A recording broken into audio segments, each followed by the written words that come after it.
Hello and welcome to this really special program coming to you from London. We are at the Intercontinental O2, and that's the River Thames right behind us.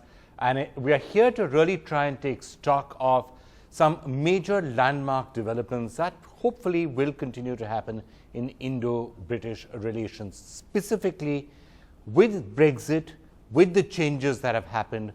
What does it mean for India and its foreign relations? Obviously, Britain being perhaps one of the most important countries, is that going to continue, and how will things pan out going forward? So we have with us some of the top thinkers and people who have been really closely involved in charting this entire story. Lord Meghnad Desai, it's such a pleasure always to speak to you. Thank you so much for being with us. So Mark Tully is with us.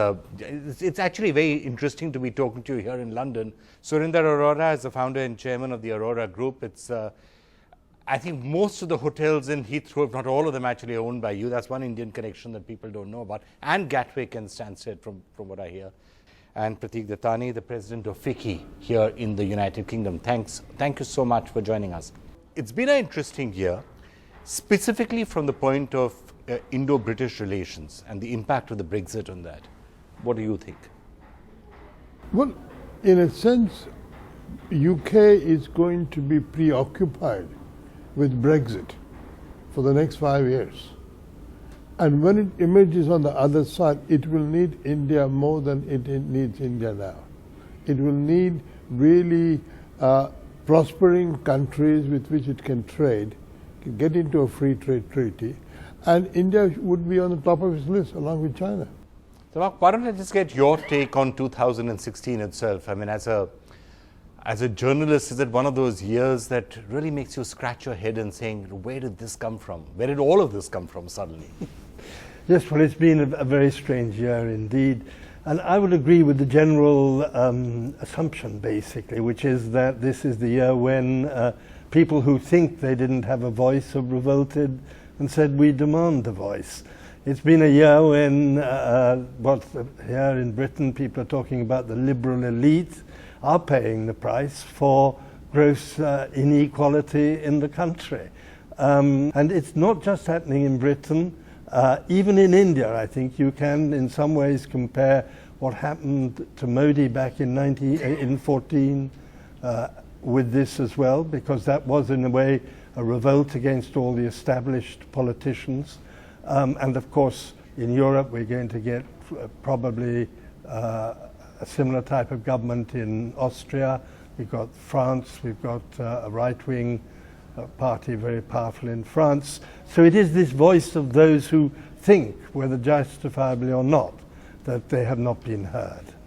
And you think this is going to continue, this trend? Do you think it could spread?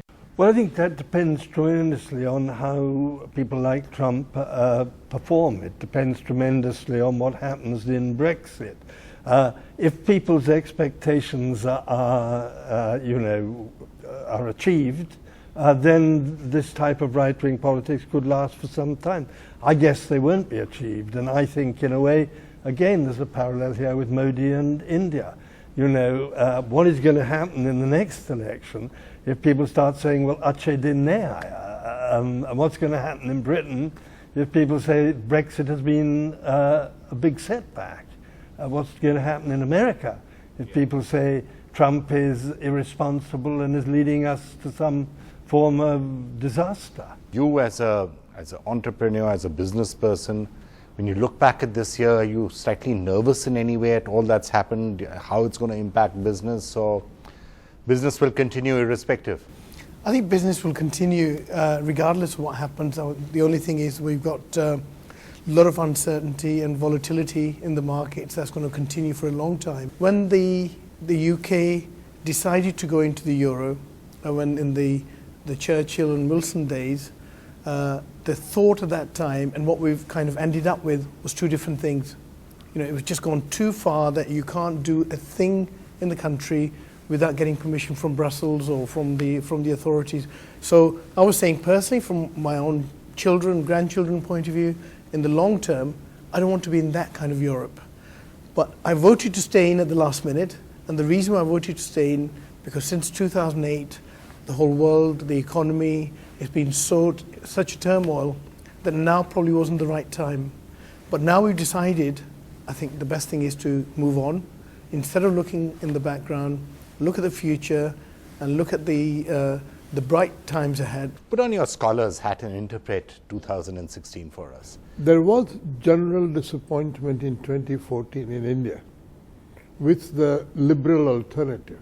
It just did not, it disappointed. Same thing has happened And here. with the establishment, Even with the and the same people establishment, ruling it, so yeah, there's a same backlash people against ruling that, it. isn't it? There was political correctness. There was saying, no, no, don't disturb anything. Yes, we will improve everything. And people said, enough of this. A leader came who said, listen, I know better. His clear message, short message, sabka saath, sabka vikas. Trump is the same way. Trump, short thing, make America great again. Here is a very successful businessman whom nobody took seriously. Because he is not a professional politician, because he was not house trained to say anodyne things, everybody thought, oh, how can he say something like this? But people said, hey, this is right, it resounds with me. I don't get these platitudes about, nothing sharp should be said by a professional politician. And he is a very accomplished TV performer, remember that. He spoke the language, and people say, if he's made billions of dollars, I'm sure he can deliver. See, that is the thing. Well, I know oligarchs who probably made billions of dollars. I'm not sure I'd hand over the running of a country to them. In some ways, the shock, I say, it can only happen in America about Donald Trump. But if you look at it, he said what the general public wanted to hear. And after the election, after the results, I thought his speech was spot on. So, being a very successful businessman, I know he can be a loose cannon, he can be unpredictable, he may just turn out to be very special and do something very different. And just like India, I think, India has a potential way overtake China and other countries. We just need to make sure the systems and everything else gets right. Are you confident of the way all of this is going to pan out from a business point of view? The message from the Brexit camp was very simple, very clear. Let's take back control. And that message resonated much more than the usual politics of diplomacy, of nuance and variety and a whole range of views. But that's also meant that it's created a lot of uncertainty. So when we say, let's take back control, when Theresa May says Brexit means Brexit, what does that actually mean for the business community?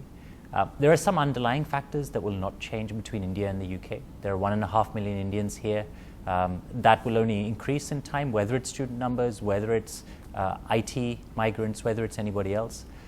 Indians will continue to be one of the largest investors in the UK, create a lot of jobs.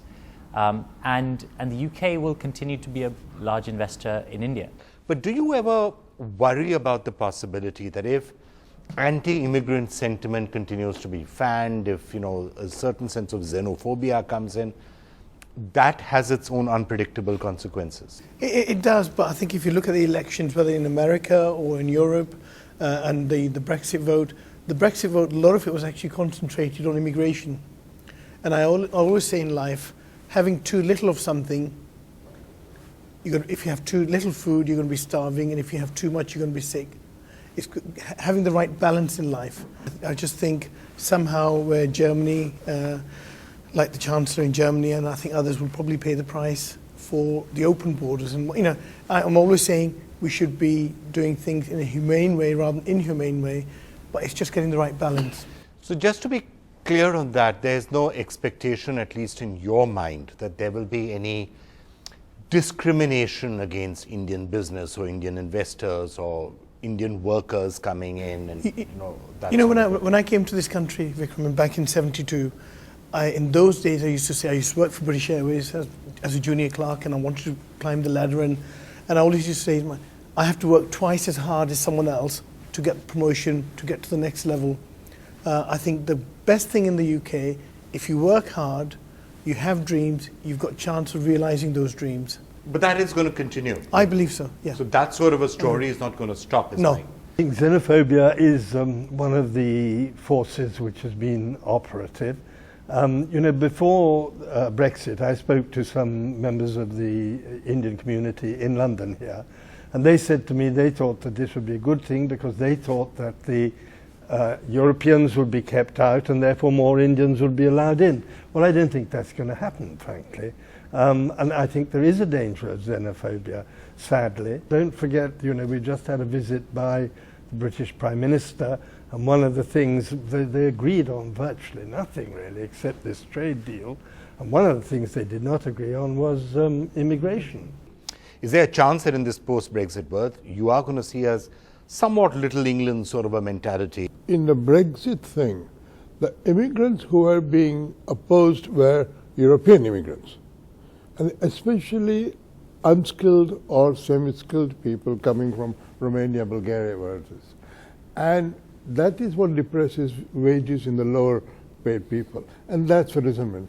For the skilled people who are going to go into business, there is very little objection. So I think we've always held control of skilled immigration, and Indians have passed it. And I think that will continue. It's unskilled immigration, just like in America, Mexicans are resented.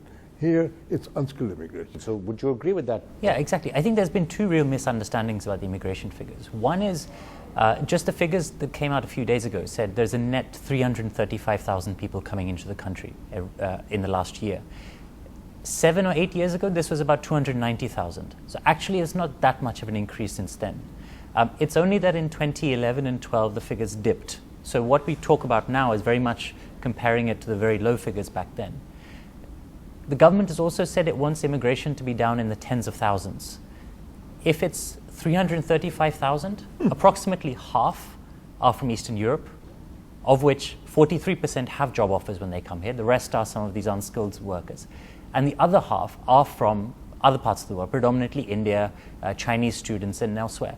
So if you're cutting immigration to tens of thousands, even if you didn't have anybody from Eastern Europe, you would still need to have 75% of the rest of the world blocked to meet those tens of thousands of figures. And the third kind of sub point on that is, 2 years ago, there were about 11,000 Indian students that were here. Now there's about 10,000. So although Indian students are talked about quite a lot in the immigration figures, in the context of 330,000, a 1,000 change is not that big. On the one hand, you have in Delhi, as you know, the British Council, British High Commission, desperately trying to get Indian students to come here, regretting the fact that so many are going to America and Australia and places like that. And on the other hand, you have Theresa May here as Home Minister and now as Prime Minister saying, we don't want these people because they affect our immigration figures. But I went from India to America because Americans gave me fellowship. There were no fellowships in Britain. So, in a sense, there are pure economic reasons why some people prefer to go to United States. And there are many more universities to choose from. I think there's another slightly deeper issue here that, especially in the UK, I can speak about, and I know that there were so many bogus universities in the UK.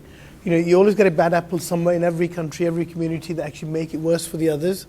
The other point of having unskilled workers, my business is one of those, that we would actually get affected big time if they close the borders. And if you look at the UK GDP, nearly 10% of that is from the hospitality industry, hotels, restaurants, bars, and everything else.